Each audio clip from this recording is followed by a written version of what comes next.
નખત્રાણા તાલુકાના ખાંભલા ગામે પ્રેમ પ્રકરણને પિતા અને ભાણેજે તેમની પુત્રી અને તેમના પતિનું ગળું દબાવી હત્યા કરી નાખી હોવાનો ખુલાસો થતાં પોલીસે બંનેની ધરપકડની તજવીજ હાથ ધરી છે.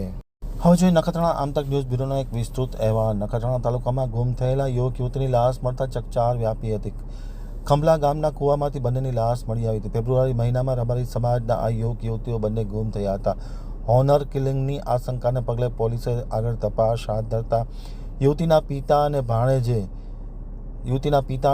હત્યારા નીકળતા સમગ્ર જિલ્લામાં અરેરાટી વ્યાપી ગઈ હતી. ખાંભલાની યુવતીને તેના સમાજના જ યુવાન સાથે પ્રેમ થઈ જતા આ ઘટના ઘટવા પામી હતી અને તેની સાથે ચાલી ગઈ હતી. પિતાએ તેને શોધી બંનેને જબરજસ્તીથી ઉપાડી ગઈ, ગળું દબાવી હત્યા કરી અને લાશ કૂવામાં નાખી દીધી હતી અને આ અંગે નખત્રાણા પોલીસે ગુનો દાખલ કરી અને આરોપીની ધરપકડ કરવા તજવીજ હાથ ધરી છે.